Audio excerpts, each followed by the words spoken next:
Let's stick with Australia now and the economic consequences of the pandemic. And we've been joined again by Chris Richardson from Deloitte Access Economics. Thanks for joining us again from Canberra. Chris, your latest advice on the economy is that the recovery is looking very good for Australia, very promising. But with that big proviso, of course, is that we continue to manage the health outcomes. So does it become... you must be very heartened by what you've seen happen to the Victorian infection rate? Oh, look, absolutely. Your best leading indicator of what happens next around economies is what happens next around COVID. Victoria has been harder hit than anywhere in Australia. Its economy is harder hit than anywhere in Australia. Hopefully, however, the next thing we see is Victoria open up. That will help a lot. But all of this, everything we've achieved so far has been on the back of enormous government support. At some stage, that gets peeled away, and that combination, Victoria opening up helps, the band-aids coming off hurts. We do expect unemployment to get worse before it gets better.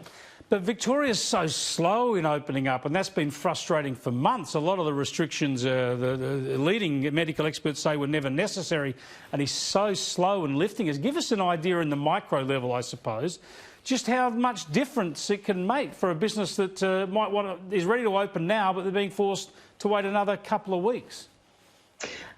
So think of our state forecasts and how those economies go in 2021. And at the front of the queue are the likes of Northern Territory and Western Australia, partly because they sell to healthier bits of the world and they're not terribly reliant on migrants or foreign students or foreign tourists or domestic tourists. New South Wales doing okay because it's been able to open up. Because Victoria's been hardest hit, because it will be at the back end of opening up, we do see Victoria as the weakest economy in Australia in 2021. And given that nationally, roughly 60% of the people on JobKeeper are Victorians, as JobKeeper is wound back, you're going to, that doesn't say that 60% of the job losses will be in Victoria, but it does say Victoria is going to bear an outside burden on that front.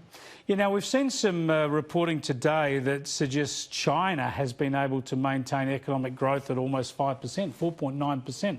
How believable is that, and how important is that to Australia? You do need to take the Chinese data with a grain of salt. The Chinese authorities themselves take the Chinese data with a grain of salt. But if you look at a range of things, including iron ore prices, it is consistent with the thought that China has slammed down pretty hard on the virus. It's been able to open up off the back of that. They are spending some money on stimulus, not enormous amounts. They've been careful, but some of that is going to construction projects, which helps the demand for iron ore.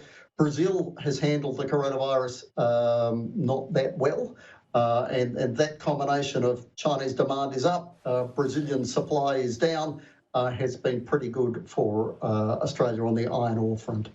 Now, your game is unpredictable at the best of times. Just give us a sense of how much volatility is still there. We're looking at restrictions coming back in place in Europe, of course. In the Northern Hemisphere, they're going into what we would call the flu season. It'll be better for us going into summer. There must be still an enormous amount of uncertainty about what next year will deliver. Look, stunningly, right? The job of a forecaster is to forecast the most likely thing. And that's what we try to do. But there are a range of outcomes right now. And the bulk of those potential alternative futures are worse. What if we do get outbreaks coming again in Australia and there are more lockdowns? What if the vaccine is late? What if there is never a vaccine, or the alternative to a vaccine, the antivirals are being effective? There are a range of outcomes that would be pretty tricky.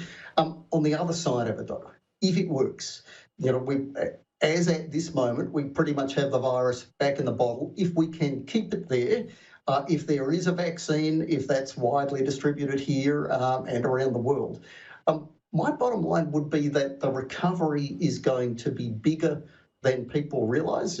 People sort of say, well, how can we recover so much? The answer is quite simple. If you have a starting point with lots of unemployed people, empty shops, empty offices, empty planes, then the recovery can see, the good news on jobs, the good news on all those other things. It can be better than people expect. Yeah, bring it. Let's hope that's the way it unfolds. So thanks very much, Chris. Appreciate it. Thanks, Chris. Chris Richardson there from Deloitte Access Economics. And if we do keep on top of the situation, we can bounce back strongly. Let's hope so.